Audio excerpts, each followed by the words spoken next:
Hi friends, Acebeam L17 has been upgraded to new version. L18 has way more capacious battery, it has better throw and way more convenient user interface with tail and side buttons.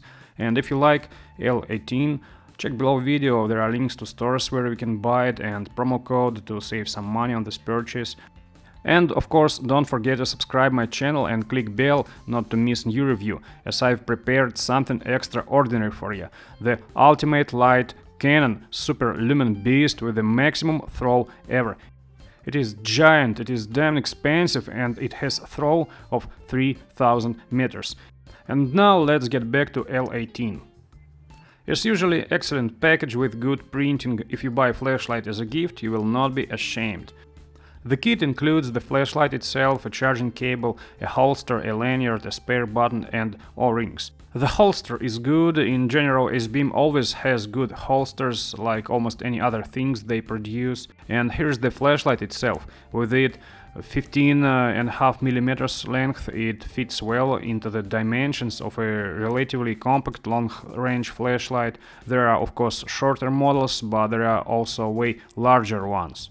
Speaking about design, L18 looks much more interesting than the previous L17. I like that the manufacturer moved away from the usual knurling and made a specific spiral-shaped one that allowed the flashlight to acquire an immediately recognizable appearance, and the familiar rhombus knurling moved to the head. It doesn't play any role other than the decorative, but the flashlight looks and feels really attractive. The tail button is in sort of deepening here, like it was with the L17, and as it still sticks out, I don't see any practical sense in this deepening. Nevertheless, it doesn't interfere. The button move is short, tight, with a noticeable click, direct click, and there is also a remote button in case you would like to use this flashlight gun mounted for a hunting. There are two springs, the one at the tail cap and the one at the head. Both of them are thick. Thread is medium, rectangular, well lubricated, and there is an additional sleeve pressed into the main body which serves as a signal conductor. That's a good technical decision. The clip could be better, dual way, not like it is now. The knurling is totally different from L17, more precisely there is knurling now, unusual spiral and quite grippy. To be fair, the grip is normal and strong without knurling, as there are clip and stop ring. The stop ring, by the way, could have some angles, so the flashlight wouldn't roll as it does now. This sleeve makes it possible to turn on the flashlight using the side button even when it is turned off via the tail button, and the side button is small and flat with a shallow move and a slight click. I would prefer it to be in the deepening, but due to the fact that it is on the flat part of the body, it is not difficult to find it. Both flashlight and 21700 battery have simple green-red charge indicator. Flashlight head is short and wide with several deep cooling fins, and as mentioned, there is a purely decorative wide knurling by the bezel, old school classical rhombuses. Despite the fact that the flashlight is not positioned to be as a tactical one, its teeth are quite long, like what you may expect from the pure tactical model. Instead of a reflector, the really unusual TIR lens is installed here, which made it possible to shorten the length of the head. It looks damn good, and it seems flashlight is the first Acebeam model that I got into my hands in which you can easily disassemble the head. This lens is covered with the anti-reflective coated glass, and behind it is the undisputed hit of the season, a super throw LED from Acebeam. And that's all actually. As usually for Acebeam, both the design and the visible workmanship are at the highest possible level. User interface is logical, convenient and user-friendly. There are shortcuts to Moonlight, to Turbo, and two buttons work really good in this flashlight. So that's all you have to know. Good user interface.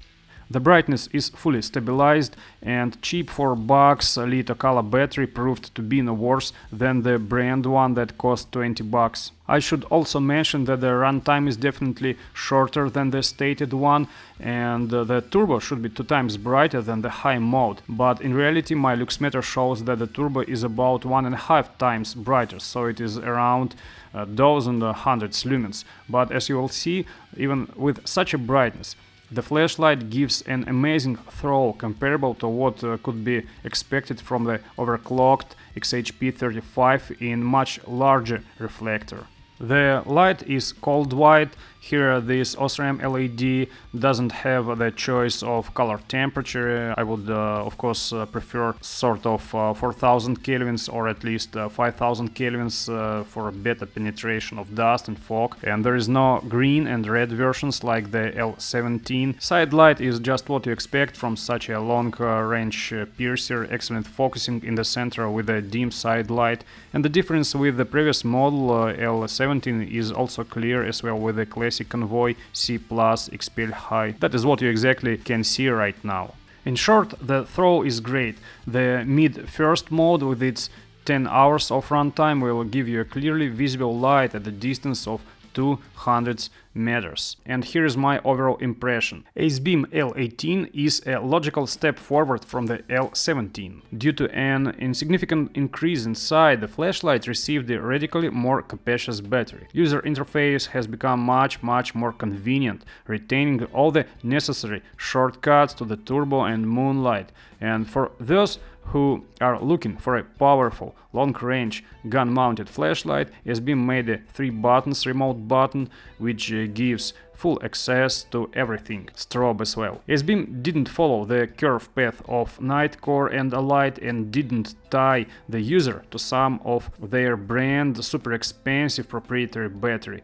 If you want, you can buy a branded Acebeam battery. If you don't want, take way cheaper Litokal one or any other 21700's battery. If you don't mind that it will shake due to the difference in diameter. There are simple solutions for this too. And of course the brightness has increased, at least in specification, because my measurements shows that brightness is not as what I expected. And the Acebeam L18 got an excellent throw. Actually, what you buy this flashlight for. The throw, which is especially good for such a comp, just like in the case of the smallest longer range flashlight in the world, which I talked about in my last review. The manufacturer calls 1000 meters and I can prove it has such a throw. So no matter if the brightness increased or not, the throw is great. And of course you shouldn't expect any useful light at such a distance.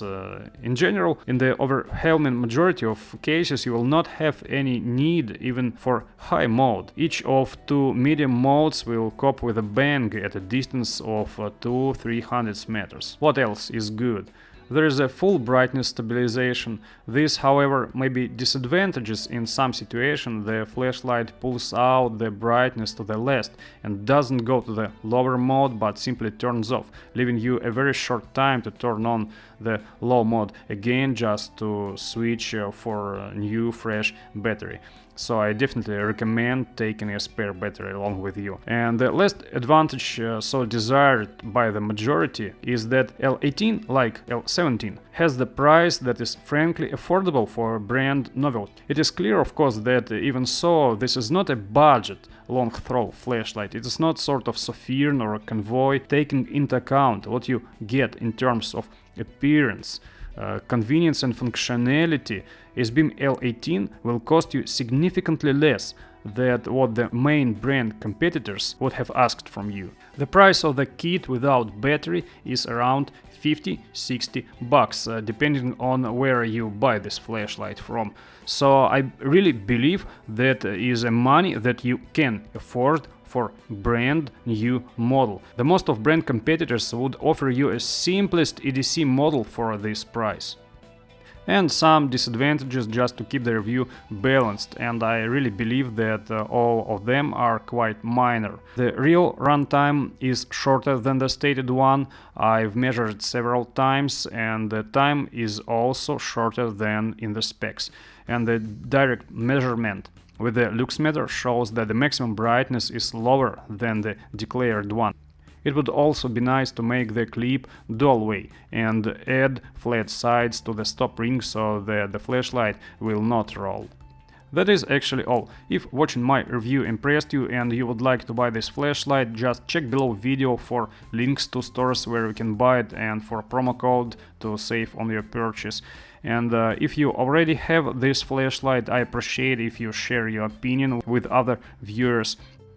And of course you can just freely comment if you like this flashlight or not like this flashlight. And don't forget to subscribe my channel if you're first time here, because I've prepared something special for you. The giant expensive flashlight with unbelievable throw. Just click bell not to miss this new review. Bye.